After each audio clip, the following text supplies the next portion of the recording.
Hello, friends, and welcome back to Stories About Entitled People. Let's start our video with a story about a nice neighbor who just can't seem to mind their own business. But before we dive in, make sure to hit that subscribe button, smash the like if you enjoy the content, and ring that notification bell so you never miss a juicy story. Nice neighbor won't stop policing my property. I purchased my house a few years ago and had met the neighbor who seemed really nice. Within months of moving in, I had the county come and address removing tree limbs that were in the power lines. This was over winter. The servicemen left 2 piles of tree limbs with my permission because I have a fire pit and would burn the wood.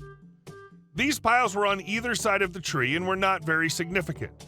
I managed to chop up 1 pile over the month, but the other pile had to wait because it was winter and snow began to fall again. Long story short, my neighbor had reported me. This is not something that the county would see from the street or even care about. I learned from my other neighbors that this particular neighbor liked to police the neighborhood. That situation was annoying, but no big deal because I had planned on cutting up the wood anyways when weather permitted it. Come summer, I was reported for grass being too tall and for bushes that I planted. It seemed that every other week I got some sort of notice for something. I'm not a dirty person and I keep my house nice. Since I've moved in, I've added a garden, painted the back deck, cleaned up and sealed the cracks in the driveway, plastered my front porch. In short, I take care of my property. I'm also military and have lived in military housing with very strict guidelines. I've never had an issue.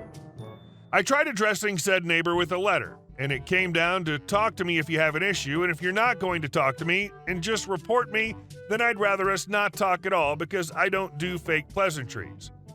I sent that letter over a year ago. We still haven't talked. Neither him or his wife have talked to me to address any of this. In the meantime, he does these fake nice things of grabbing my garbage containers and throwing away the newspaper that's thrown on my driveway. I let it go because whatever. He can knock himself out if that makes him happy.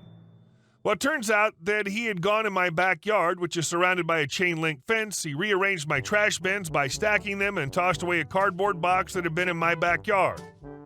Now, here's the thing. I kept the trash bins not organized because my roommate has a chihuahua and the bin blocks this dog from getting between the post of the chain-link door and the house. My roommate did not mess with the bins or box. Odd, I placed a padlock on that door and figured that would be a hint and would keep him from going in my yard. Also, I didn't want our dogs getting loose if he ever left the gate open.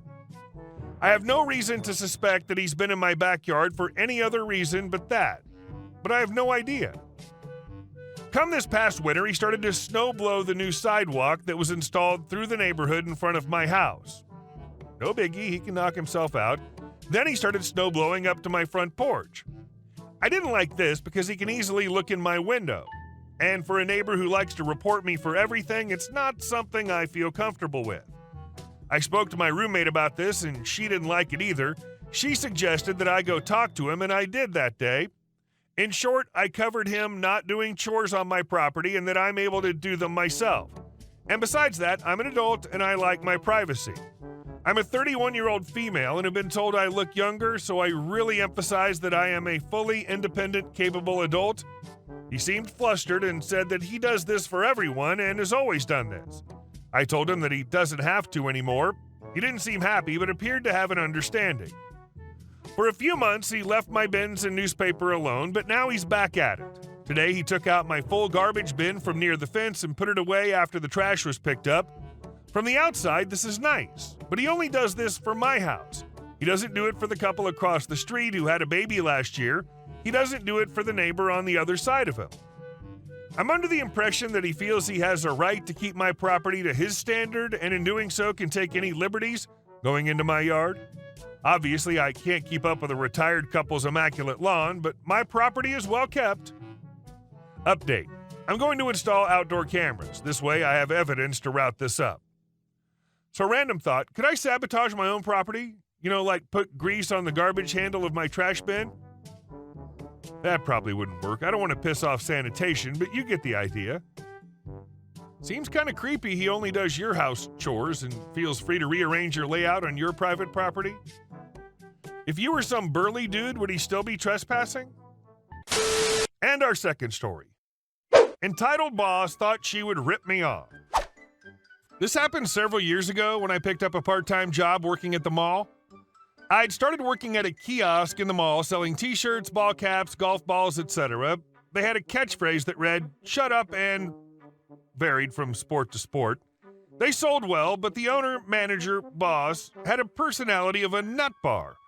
I worked the late shift until the mall closed, Monday through Friday.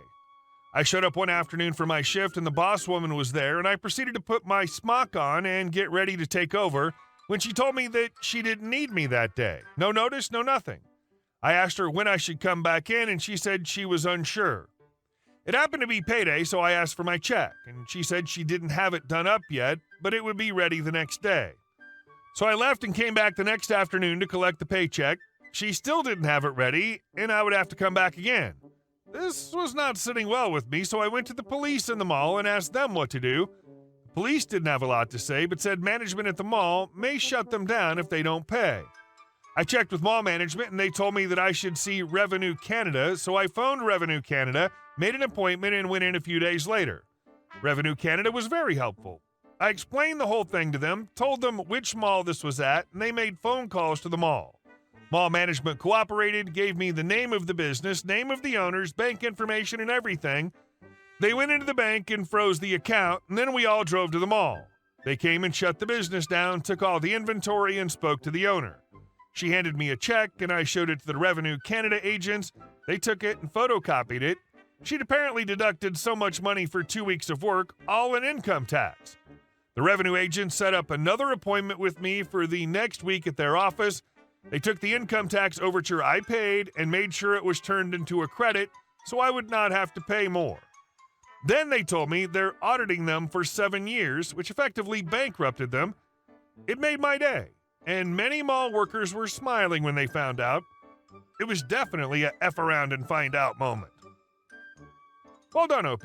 You probably saved the next employee a good deal of trouble. And our next story. She doesn't work here, lady. I do. I work for a mysterious video game retailer in a quietish shopping center, mall, whatever you want to call it. I'm often the only one on until my lunch cover at 12:30 or so. This story occurred today around 10 a.m. A lady in high-vis clothing, the fluoro workwear construction people often wear, walked in and was browsing the PlayStation 4 games. I go to customer service, sir. We get to talking about good open-world games. I suggest Skyrim and Fallout and tell her a bit about each game. Enter middle-aged, oblivious woman. She walks in up to us and interrupts high-vis customer mid-sentence. Oblivious. Sorry, I know you're talking, glares at me, but I was wondering where Old Lady Clothes Shop is in this center. I can't find it. High-vis. Looking desperately at me as I recover from my shock at this woman's rudeness and jump in. Me. I'm not too sure, sorry. I think it might be to the left and a few shops down from us. Otherwise, oblivious, still looking at high-vis customer. Sorry, I know you were chatting to your customer, but I need to find Old Lady Clothes Shop. Do you know where it is? Me. Hoping beyond hope she's talking to me. You can try the center help desk. They'll be able to assist you in finding it. Oblivious woman glares at me again. Oblivious. I wasn't asking you. I was asking the girl who works here. I'm floored. First off, high-vis customer's wearing a fluoro shirt, work boots, and pants. I'm wearing business pants and shoes and my uniform polo with my company's name on it and my name badge. Yet this old bat still thinks HV works here, not me. I explained to her that this poor lady's a customer. I'm the employee. This is a video game shop, not a clothes shop, and she needs to go to the center help desk to find what she's after. I genuinely did not know where Old Lady Clothes Shop was, unfortunately. Oblivious leaves after some repetition and huffing and clucking. High-vis and I share a bewildered look and chuckle. Life goes on. Entitled older and middle-aged women are actually the worst. I have more stories of them, including we are not a DVD shop, we are not a board game shop, and we are not an information desk. Good times. No matter which of you was the customer and which was the employee, it was plain rude of her to interrupt you conducting business for her unrelated matter. Her attitude was just icing on that rudeness cake. And our last story. Neighbor is disputing property line that I had surveyed 7 years ago. 7 years ago, I wanted to build a workshop on my property. I went to my awesome neighbor and asked if they cared since it would be situated between our properties and a bit in front of their house. They said, nope, do what you want, so move forward with pulling permits, lining up contractors, etc. The first thing I did was have that property line surveyed. I hired a local engineering and surveying firm to do it. They pulled the documents from the township and also had my copies from the deed. I know nothing about surveying, but the guy was an Army vet like me, so we bullcrapped while he worked, and I was genuinely curious. Basically, to sum it up, they found the pins in the middle of the road and did a bunch of measurements to verify those when they found the pins along the property line were 1.5-inch pipe driven into the ground with flagging. I didn't even know those were there. They did a bunch more measurements and stuff and said, yep, everything's accurate. Then they put stakes in the ground and ran a string and said, this is the property line. I pounded some unofficial pieces of rebar into the ground for where the shop was going to be just in case one of my kids or dogs pulled a stake out. Fast forward, I built the garage and everything's great. But then my great neighbor retires to the beach and new neighbor moves in. We were friendly until I come home and there's a crew cutting down my trees along that property line. Apparently my neighbor's building a garage also along that property line and said that according to the property lines on Google Maps and on X, the property line is way onto my property, and now half my driveway and shop are on his property. I told him and his contractor that they have to be joking, and that those lines are nowhere near accurate, and if that even was the case, that'd mean his driveway on the other side of his property is also on that farther property. We stood there and argued for about 40 minutes, and I even showed him the pins that the previous surveyor verified, and that if they pull out another GPS phone app, we're going to have an effing problem. I told him that if he's so confident in his phone, then spray paint the property line on my driveway. I said you can't do that. Line on your screen to scale is about 12 inches wide, and you have no effing idea where the line actually is. I sent my neighbor a certified letter letting them know that they need to have the property line resurveyed if they want to continue construction. They stopped work that day, and according to my neighbor, are waiting on someone to come out and resurvey the line. The big issue is that when I built my shop, the township setbacks were 5 feet, and within the last year, they changed to 15 feet side yard setback. I permitted and positioned my shop 6 feet from the property line just to give myself some wiggle room. The neighbor's contractor had put corner pins about a foot onto my property for the foundation footers to be dug. This is what I'm disputing. I don't care if he builds a garage, I just don't want it on my property. And at this point, after the huge amount of pushback and back and forth from them, I guess trying to bully me about my shop's positioning and whatnot I got from both of them set that crap back 15 feet. I don't doubt the work of the firm I hired, but my fear is that my neighbor hires either a crappy surveyor or makes some kind of deal with a good old boy to adjust it. In my mind, my surveyor took the deed describing the property and found the pins/monuments, I think is what he called them, and verified everything, so there really shouldn't be anything to change. But again, I'm just a guy who doesn't know much more than Google Maps isn't how you mark property lines for construction. I wouldn't worry about it too much. Crap like this happens all the time. But hire a lawyer if they do anything that encroaches on your property. Hey guys, thank you all for watching the video. I'll see you in the next one.